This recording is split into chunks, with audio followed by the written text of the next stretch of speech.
365 policías intervienen en las oficinas y asumen el control de la Autoridad de Tránsito Municipal de Durán y suspenden la atención durante 30 días.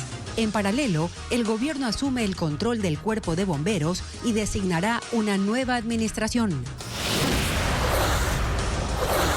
Durante los meses de enero, febrero y marzo, Ecuador recibió 23% más de remesas desde Estados Unidos que en el mismo periodo del año anterior. Y ese es uno de los efectos de la política del presidente Trump. Desde esta mañana, el oleoducto de crudos pesados volvió a operar tras la finalización de un nuevo trazado para evitar la erosión del río Coca. El oleoducto transecuatoriano sigue en reparación. Desde el 29 de julio, todos los viajeros que entren o salgan del país por cualquier vía deben llenar un formulario de aduanas en línea y para hacerlo deben crear una cuenta. 2 muertos y 15.500 kilómetros de vías dañadas dejan las inundaciones y deslaves en esta temporada de lluvias.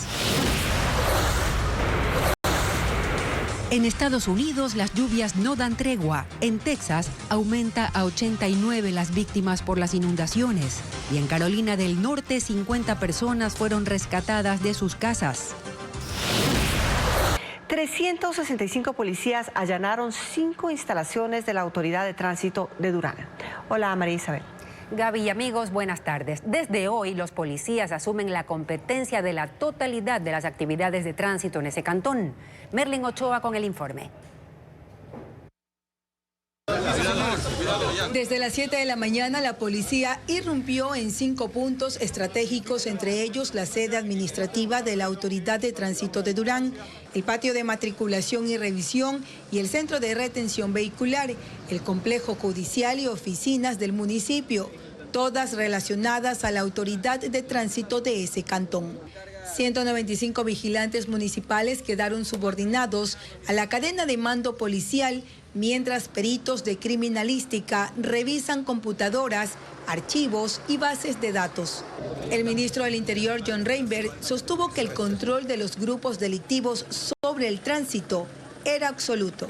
Ellos son los que dirigen, ellos son los que decían qué hacer y qué no hacer. El dinero que se recaudaba, producto de la corrupción, producto de todo lo que hacían en las oficinas, se los llevaban directamente a ellos. ¿Estaban dentro de las instalaciones?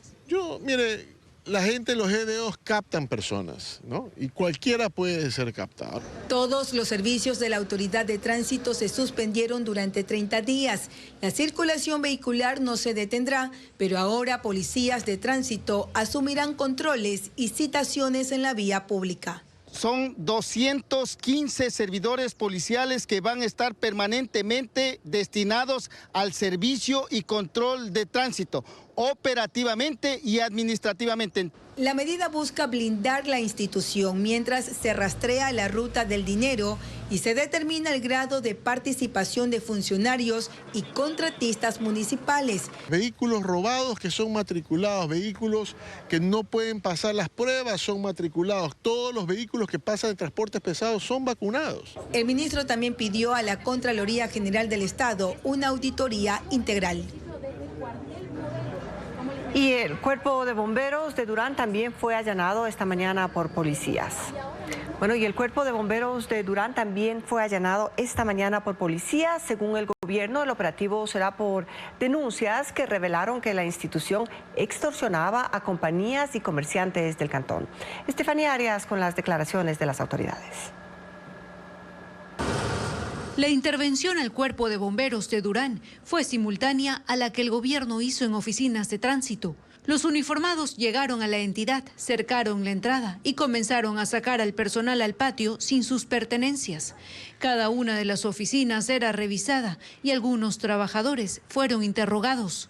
El ministro del Interior, John Reinberg, señaló que este procedimiento se da porque trabajadores de la entidad estaban vacunando y extorsionando a compañías y comerciantes del cantón y utilizaban las camionetas para transportar armas y drogas. Esto no es nuevo. La policía denunció estos hechos desde el año anterior. Un bombero fue detenido en agosto de 2024 porque estaba vinculado a la red de líder de una organización delictiva, Julio Macías, alias Negro Tulio, sentenciado la semana anterior por el delito de delincuencia organizada. Reinberg explicó qué ocurrirá con la administración del Cuerpo de Bomberos. Obviamente el alcalde Chonillo se pidió que se realicen los cambios pertinentes en el Cuerpo de Durán, el Cuerpo de Bomberos de Durán, y él nos hizo entrega hoy día, como lo pedimos, del documento necesario para que asuma el nuevo responsable que va a llevar a cabo la operación del Cuerpo de Bomberos. La operación de la policía va a seguir aquí. Por ahora, el único pronunciamiento del alcalde de Durán, Luis Chonillo, ha sido por medio de su cuenta en la red social X. En un documento confirmó que respalda las acciones del gobierno, con tal de tener instituciones sin presencia de miembros de grupos delincuenciales. Esta mañana el oleoducto de crudos pesados OCP reanudó el bombeo de crudo tras concluir los trabajos de reubicación en la zona del Río Loco. El clima mejoró en el área, por lo que se espera que el SOTE también entre en operación en las próximas 24 horas, una vez finalice el alejamiento de las tuberías afectadas por la erosión del río Coca.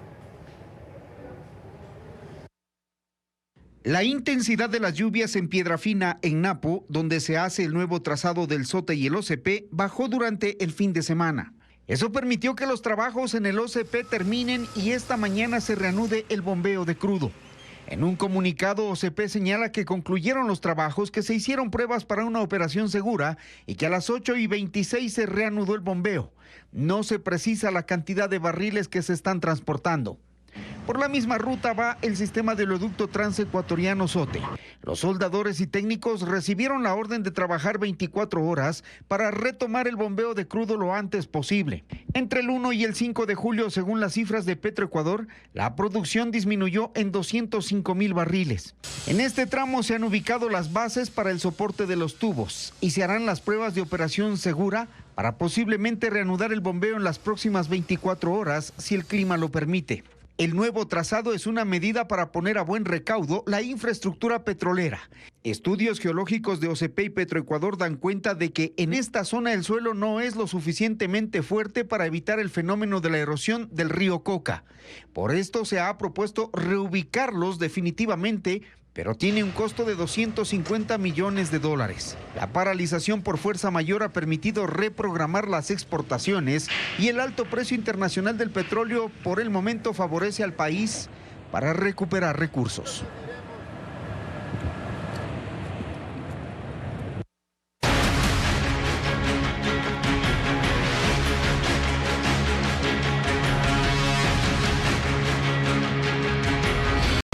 Deslaves. Los daños aumentan. Desde el 30 de junio hasta este lunes, las lluvias en Ecuador han dejado cientos de damnificados, víctimas mortales y pérdidas millonarias. La mayoría de los daños se concentra en 3 provincias amazónicas. Una de ellas requiere cerca de $8 millones para rehabilitar sus vías. Diego Puente tiene los detalles. 2 muertos, 660 damnificados y 33 viviendas destruidas es el balance preliminar de la Secretaría Nacional de Gestión de Riesgos por las fuertes lluvias en el país.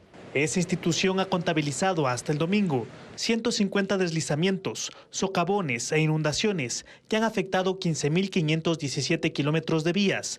Destruyeron 5 puentes y dejaron afectados a otros 10 que están en valoración técnica. Las lluvias han provocado la pérdida total de 15 hectáreas de cultivos y otras 730 están parcialmente afectadas. Los aluviones y crecidas de ríos dejaron 15.730 animales muertos, sin contar las afectaciones apicícolas. La mayor cantidad de daños se produjeron en la Amazonía, en las provincias de Napo, Sucumbíos y Zamora Chinchipe. En Napo, la E45 que une a Quito con Lago Agrio continúa cerrada. El municipio de Quijos dijo que maquinaria de distintas instituciones trata de habilitar 2 pasos afectados por aluviones de gran tamaño y se realiza una variante por el puente colapsado en el sector de la Quebrada Negra. También reporta la pérdida de 15.000 truchas en criaderos del sector de Maspi. En el cantón Sucumbíos de la provincia del mismo nombre, al menos 30 familias de las comunidades de Santa Bárbara, El Calvario, La Fama y La Alegría serán reubicadas. Algunas han perdido sus casas y otras están en riesgo de colapso, por lo que tuvieron que ser recibidas en hogares temporales. La crecida del río Chingual arrastró cerca de 50.000 truchas y 30.000 tilapias de productores locales. En Zamora Chinchipe, la prefectura hizo un levantamiento de las vías afectadas y el costo que implica su reconstrucción. Por el colapso de 6 puentes, se requieren $3,8 millones para su reconstrucción y $5,2 millones para levantar muros de protección para evitar nuevos deslizamientos y la construcción de 3 puentes peatonales para evitar el aislamiento de poblados. La prefectura informó que otros 5 puentes carrozables están en riesgo por crecidas de ríos. De otro lado, las intensas lluvias que golpean al cantón Sucumbíos han desencadenado decenas de deslizamientos que mantienen incomunicadas a varias comunidades y obligan a evacuaciones de emergencia por aire y tierra. Unas 2.000 personas se han quedado sin electricidad debido a los derrumbes, como informa Elizabeth Quesada. 4 de las 5 parroquias del cantón Sucumbíos en la provincia del mismo nombre están afectadas por deslizamientos que han aislado al menos 8 comunidades. Las lluvias no cesan y en apenas una semana han provocado alrededor de 80 derrumbes a lo largo de 30 kilómetros de vías, dejando también unos 20 vehículos varados en distintos puntos. En el poblado La Bonita, tras permanecer 4 días incomunicados debido a los derrumbes en la vía Lumbaquí-Tulcán, 33 viajeros, entre ellos personas de la tercera edad, mujeres y un bebé de 9 meses, fueron evacuados en el helicóptero H-225 de las Fuerzas Armadas desde el estadio del sector. Otro grupo compuesto por 15 personas decidió avanzar a pie durante 4 horas, cargando sus pertenencias por tramos de carretera colapsada, grietas y nuevos deslizamientos hasta llegar al sector La Barquilla.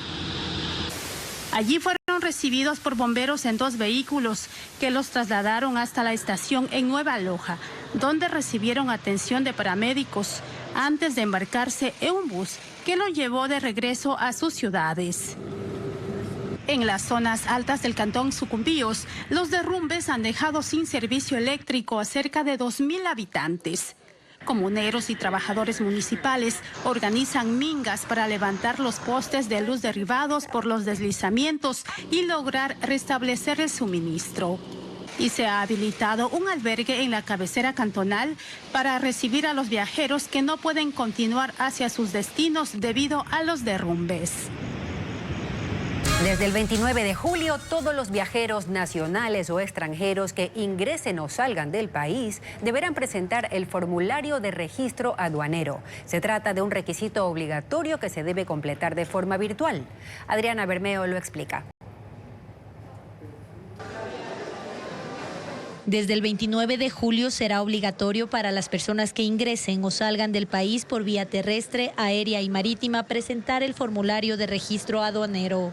En ese documento, también conocido como FRA, los viajeros deberán declarar si transportan o no más de $10,000 en efectivo, en instrumentos negociables al portador como cheques, bonos y letras de cambio, o metales y piedras preciosas.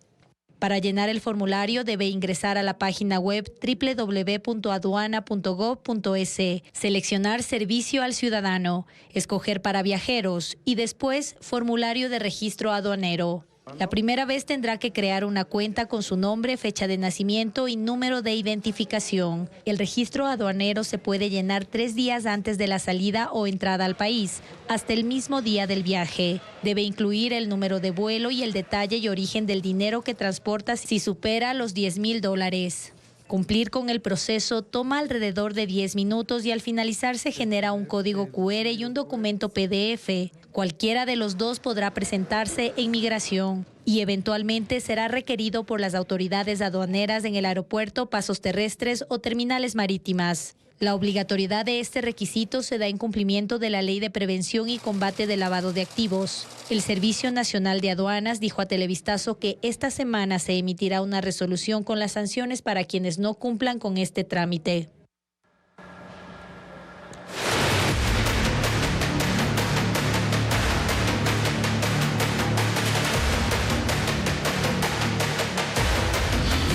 Estados Unidos.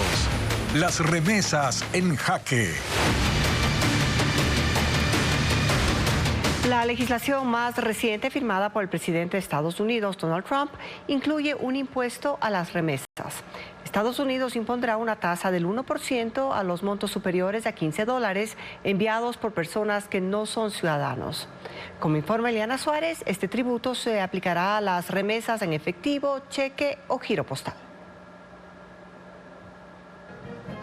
La extensa y controvertida ley presupuestaria de Donald Trump para financiar su agenda de gobierno a costa de programas sociales y de defensa climática también impone una nueva carga a los migrantes. Un impuesto del 1% sobre todas las remesas superiores a $15 que se aplicará a partir del 1 de enero de 2026. Este gravamen debe pagarlo toda persona que no cuente con ciudadanía estadounidense y que haga un envío, ya sea en efectivo, cheque o giro postal, pero no se aplicará si se hace con transferencia desde una cuenta, tarjeta de crédito o de débito de un banco de Estados Unidos.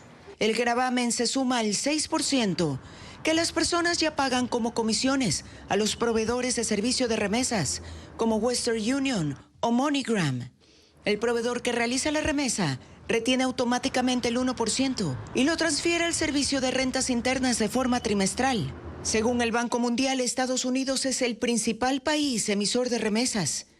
En 2023, los flujos ascendieron a $656.000 millones y en 2024, $685.000 millones. El Comité Conjunto sobre Tributación del Congreso cree que Estados Unidos recaudará entre $1.000 y $3.000 millones cada año con este impuesto. Pero desde el Banco Mundial advierten que la medida de Trump podría provocar que el flujo de remesas se canalice por vías informales. Y estas medidas migratorias del presidente Trump han acelerado los envíos de dinero de Estados Unidos a Ecuador. En los primeros 3 meses de 2025, Ecuador recibió un volumen histórico de remesas, $1.724 millones enviados por migrantes desde el exterior. Representa un aumento de más del 23% respecto al mismo periodo de 2024 y es dinero que llega principalmente de Estados Unidos. Bessie Granja con el informe. El temor por las políticas migratorias del presidente Donald Trump y el cobro de un impuesto a las remesas aceleran los envíos de dinero de Estados Unidos a Ecuador.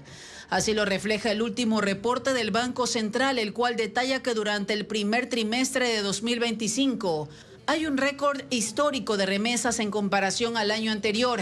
Además, es la cifra más alta recibida en los últimos 15 años. De enero a marzo de 2024 ingresaron $1.393 millones en remesas. Este año la cifra ascendió a $1.724 millones, un crecimiento del 23.7%. De esta cifra, los migrantes residentes en Estados Unidos son los que más envían dinero. En el primer trimestre de 2024 se enviaron desde ese país $983 millones y este año 1.302 millones, un incremento del 32%. Guayas es la provincia que más recibe remesas, alcanzando los $526 millones, seguido de Pichincha con 299 millones, Azuay 291 millones y Cañar 89 millones.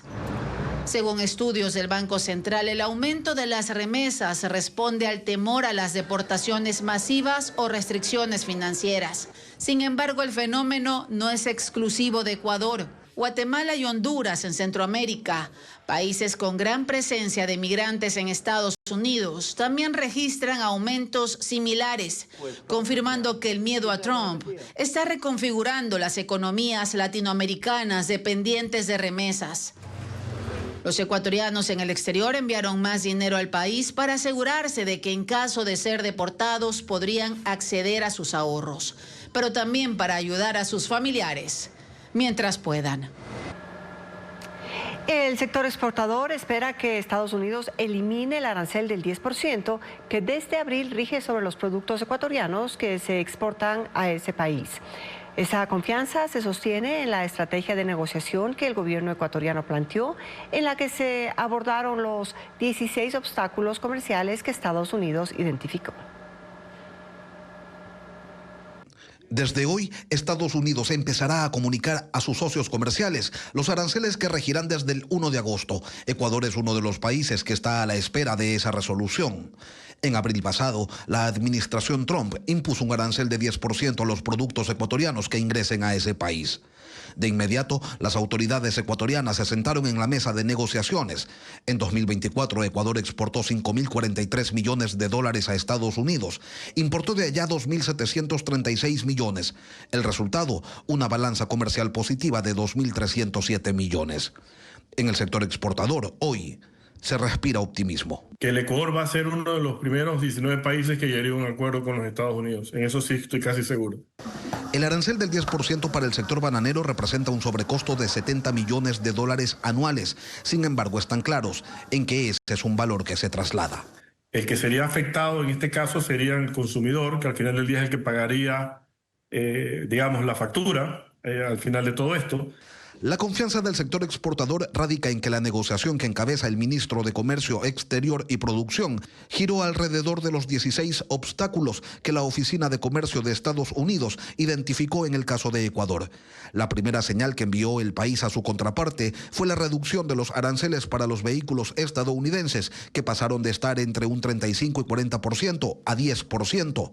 Pero eso es apenas el principio, porque otros temas que han estado en la mesa de negociaciones son los aranceles mixtos que tienen productos de Estados Unidos, cupos de importación, el subsidio al diésel, regulaciones de etiquetado, contratación pública, barreras técnicas y sanitarias, el impuesto a la salida de divisas, entre otros. Estos temas no tienen como único objetivo el arancel del 10%. La estrategia de los negociadores fue abordar los obstáculos comerciales en pleno para allanar el camino hacia un acuerdo comercial de largo plazo con Estados Unidos, que a decir de los exportadores ya no es un asunto tan lejano. 12 días después de la recaptura de alias Fito, Estados Unidos no ha enviado el pedido de extradición a Ecuador. El presidente de la Corte Nacional explica que si se concreta la petición, habrá que decidir si primero cumple las penas pendientes en Ecuador o se llega a un acuerdo con Estados Unidos. Si hay sentencias en firme, se dispone que cumpla primero la pena acá y luego de eso podría ser extraditado. Si es que está en procesamiento, también. Podría suceder que es una entrega temporal con unas condiciones excepcionales, sui generis, es decir, permitir la extradición del ciudadano temporalmente para que sea juzgado allá y luego sea juzgado en el país.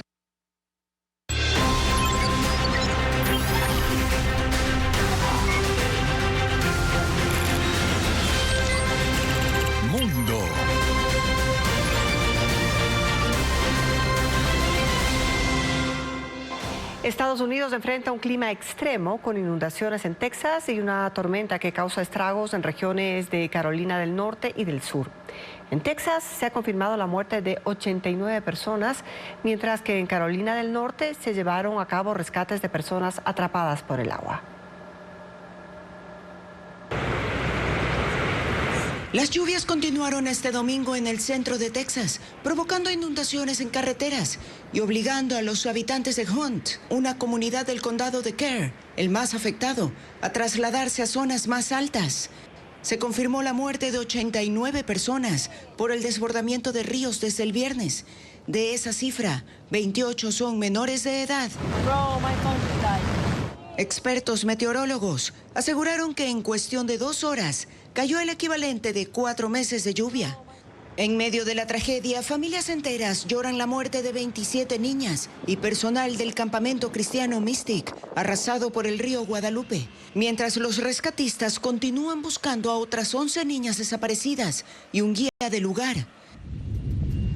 En el estado de Carolina del Sur, la tormenta Chantal tocó tierra el domingo, cerca de la comunidad de Litchfield Beach, con vientos de 80 kilómetros por hora. Avanzó hacia Carolina del Norte, donde llegó como depresión tropical. Los condados de Orange y Durham soportaron lluvias y tormentas, y los bomberos reportan el rescate de 50 personas en la ciudad de Chapel Hill, que quedaron atrapadas cuando el agua ingresó a sus viviendas. Las autoridades alertaron sobre la posibilidad de un fallo en la represa del lago Michael y emitieron una orden de evacuación voluntaria. El paso del tifón Danas por Taiwán dejó al menos 2 muertos y más de 300 heridos y daños materiales en algunas regiones del país. El ciclón, cuyos vientos alcanzaron ráfagas de 220 kilómetros por hora, causó cortes de energía en más de 580,000 hogares y afectó el transporte marítimo y aéreo. Mientras que en China, las autoridades de la provincia de Guangdong llamaron a puerto a cientos de embarcaciones y evacuaron a más de 2,000 personas cerca de las costas.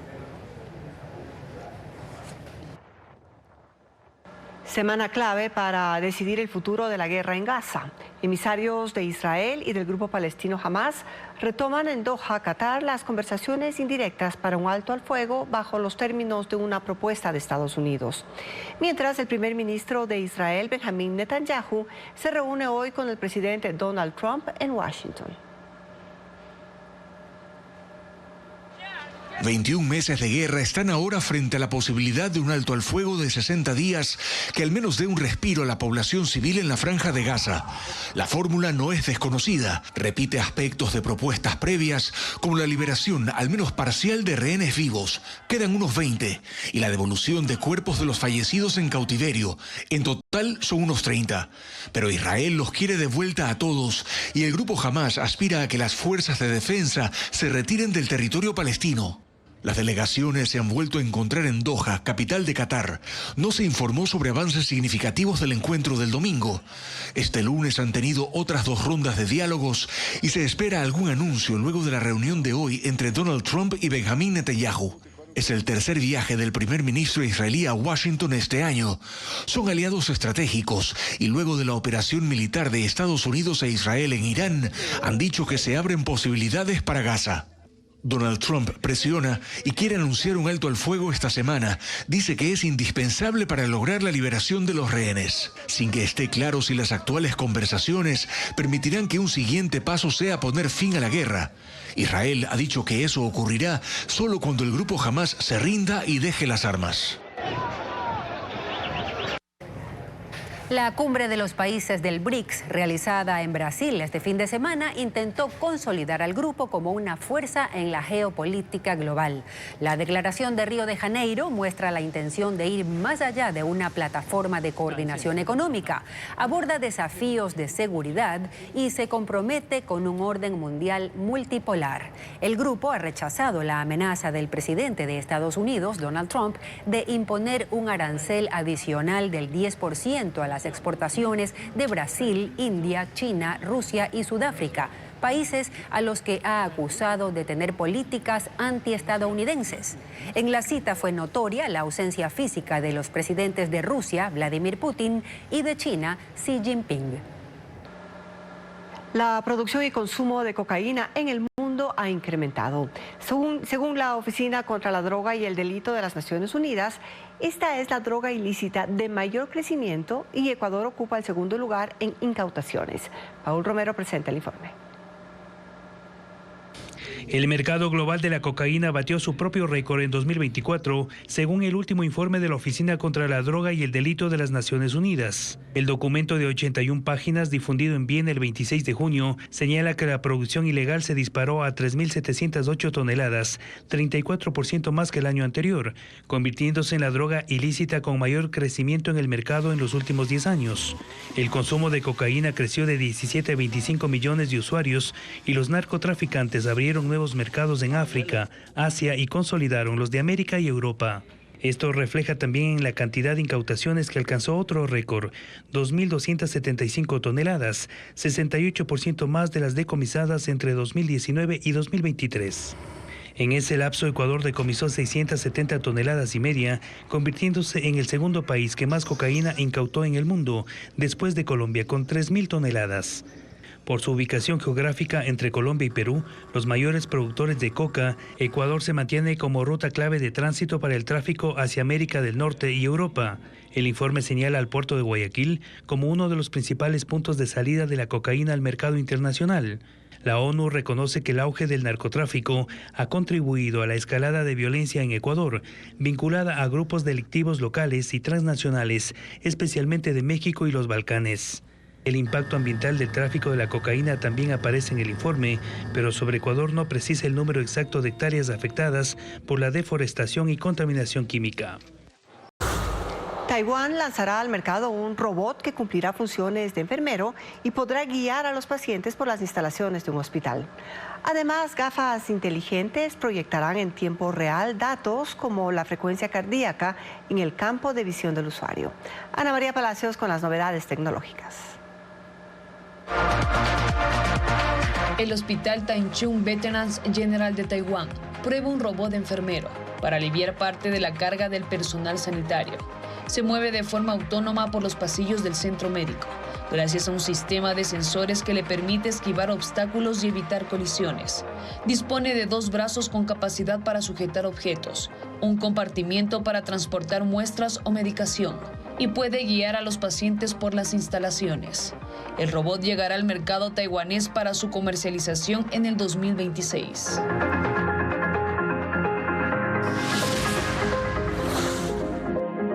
Astrónomos de la Agencia Espacial Europea detectaron un objeto interestelar atravesando el sistema solar. Especulan que es un cometa y es apenas el tercer cuerpo celeste proveniente de fuera del sistema solar que se ha observado en el universo. Fue detectado con el telescopio Atlas ubicado en Chile. Se mueve a casi 60 kilómetros por segundo. Los astrónomos señalaron que el cometa no representa ninguna amenaza para la Tierra y permanecerá al menos a 240 millones de kilómetros de nuestro planeta.